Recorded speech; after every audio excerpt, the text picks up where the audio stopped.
Monsieur le Président, la Côte d'Ivoire veut aller au développement, surtout au développement durable. Quel type d'investissement peut aider la Côte d'Ivoire à atteindre son objectif? Très belle question. Très belle question.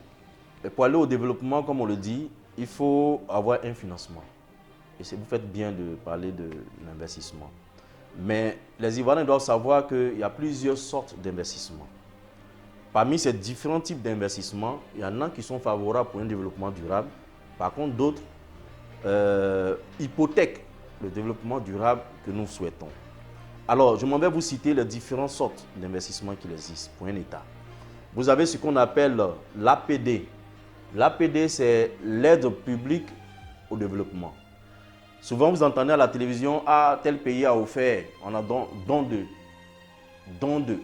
Mais en fait, ce don-là, ce n'est pas un don gratuit, comme on a l'habitude de voir.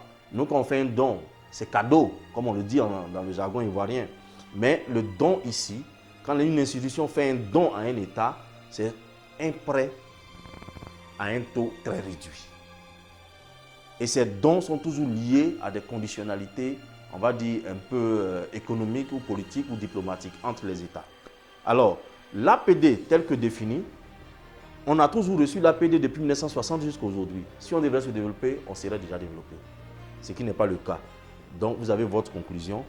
L'APD ne peut pas permettre à un État africain, notamment la Côte d'Ivoire, d'aller au développement. Alors, le deuxième élément, c'est le prêt. Le prêt ou l'endettement. Mais les prêts, la Côte d'Ivoire s'est endettée depuis 1960 jusqu'à aujourd'hui.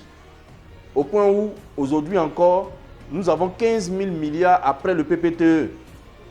15 000 milliards d'endettement. Mais est-ce que pour autant, nous sommes développés?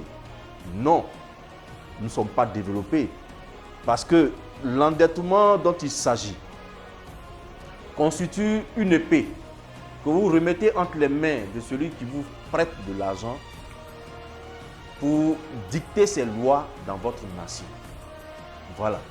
Vous avez vu qu'un matin, les institutions de Bretton Woods sont venues vers les pays africains pour leur dire on va appliquer ce qu'on appelle le PA, Programme d'ajustement structurel. Et ce programme a fait tellement de tort. C'est dans ce programme-là qu'il y a eu une affaire de double salaire pour les enseignants. Vous avez remarqué, où des enseignants avaient, on dit, 2 niveaux de salaire. C'est dans ce programme-là que les Ivoiriens sont devenus si pauvres. C'est dans ce programme-là que nous avons connu nos crises de 90 et qui a entraîné ce que vous savez. Donc, l'endettement constitue donc un moyen mis entre les mains du prêteur pour nous assujettir. Voilà. Dans les années 1970 et autres, Houphouët-Boigny, dans la programmation du développement de la Côte d'Ivoire, a eu recours à l'endettement pour développer la Côte d'Ivoire. Mais cet endettement est devenu un problème pour nous.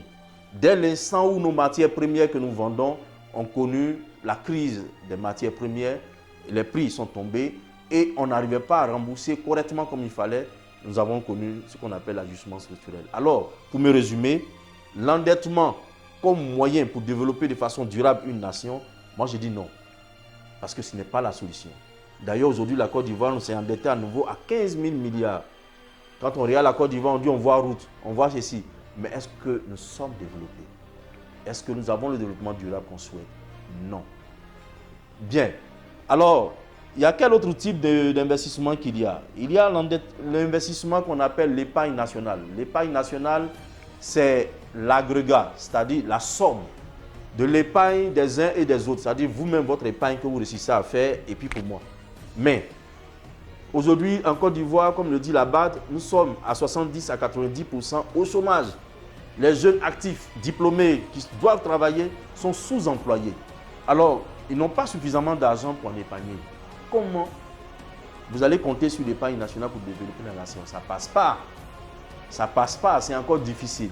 Il y a certes une petite épargne nationale qu'on appelle également IDD, investissement direct domestique, mais ce n'est pas suffisant pour permettre à une nation de se développer.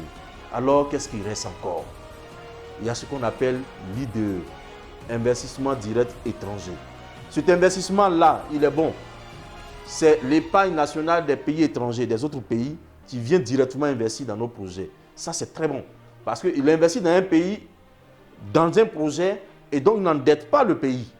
Donc ça ne constitue pas une dette, ça ne constitue pas un goulot d'étranglement pour nos enfants demain. Non, cet endettement-là, ce moyen de financement est celui qu'un État normal doit pouvoir solliciter. Donc, nous venons de voir les 4 types de financement. L'APD, aide publique au développement, ça ne marche pas. Nous venons de voir l'endettement, le prêt. On a remarqué aussi que ces prêts-là, l'endettement-là, ça ne nous a pas permis de nous développer. Nous avons parlé de l'épargne nationale. On dit que c'est très bon, l'épargne nationale devrait pouvoir nous permettre de lancer notre économie et d'aller au développement durable qu'on souhaite. Seulement, notre épargne nationale est insuffisante. Nous avons parlé en 4e position de l'IDE, l'investissement direct étranger, c'est-à-dire l'épargne des autres qui vient investir directement dans nos projets. Nous avons dit ça c'est bon, mais il faut pouvoir les attirer. Alors, chers Ivoiriens, après cette analyse, vous remarquez avec moi qu'il y a 2 types d'investissements que nous devons mobiliser pour aller au développement durable.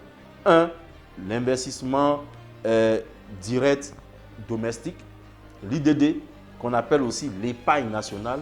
On doit pouvoir mobiliser le peu que nous avons pour participer au développement. Et vous avez l'IDE, investissement direct étranger, l'argent des autres qui vient directement financer nos projets. Alors, il va falloir attirer les IDE, chers Ivoiriens. Comment faire pour capter les IDE dans nos projets? Regardez comment Singapour réussit à faire.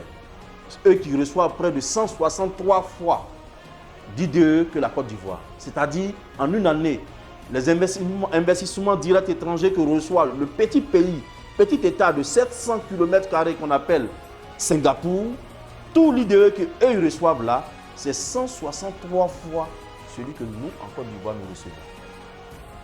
Vous voyez, un petit État de 700 km², il réussit à capter 163 fois plus d'IDE que nous. Pour dire que ce que ce pays a fait pour capter là, nous devons copier pour pouvoir capter les IDE, pour que tous nos rêves deviennent des réalités. Alors, pour réussir à capter cela, chers Ivoiriens, nous avons une solution au TEFA. Et notre solution n'a point changé. C'est ce qu'on a appelé la VNC, la Vision Nationale Commune, qui consiste, 1, à aller à la transformation locale de toutes nos matières premières, parce qu'on ne va pas attirer les IDE pour venir faire route simplement et puis regarder la route. Non, chers Ivoiriens. On attire les IDE pour pouvoir mettre dans un projet productif, pour pouvoir rembourser ces IDE et permettre à ces IDE de bénéficier de notre économie qui progresse. Alors quand tu fais une route, ça passe dans le passif, ça ne passe pas en actif. Alors il faut miser dans ce qui va dans la production. C'est pour cela qu'au TEFA, dans la VNC, nous proposons en 1, la transformation locale de toutes nos matières premières sur place. En 2, comme on sait qu'on n'attire pas les mouches avec du vinaigre, c'est avec du miel qu'on attire les mouches, nous demandons donc qu'on applique ce que les autres ont fait, qu'on appelle le duty free, c'est-à-dire la défiscalisation, c'est-à-dire simplifier nos systèmes de taxation pour enlever ce qu'on appelle la corruption en Côte d'Ivoire, mais aussi pour permettre l'éclosion du monde des affaires en Côte d'Ivoire, l'éclosion des affaires des Ivoiriens, des entrepreneurs ivoiriens, pour qu'on ait suffisamment de projets à financer. Parce que l'investissement direct étranger ne viendra jamais dans un pays corrompu. Ils viennent miser là où ils sont sûrs que la gestion est bonne, là où ils sont moins taxés, c'est là qu'ils viennent. Alors, chers Ivoiriens, ne nous trompons pas de combat. Il faut aller à la détaxe, à la défiscalisation. Le 3e point, c'est ce qu'on appelle la déréglementation. Voyez-vous, pour simplement créer et installer une usine, il vous faut 6 mois. Ce n'est pas normal. Normalement, en 1 ou 2 mois, on doit pouvoir installer une usine et puis la faire tourner. Et si nous devons expédier des marchandises, en moins de 30-45 jours, il faut que ces marchandises arrivent à destination, par le bateau et autres. Alors, il faut véritablement une déréglementation administrative à tous ces niveaux-là pour que nous puissions capter le maximum d'IDE comme les autres. Vous voyez, le seul investissement ou les seuls investissements qui peuvent nous permettre d'avancer, c'est l'IDE et puis c'est l'IDD.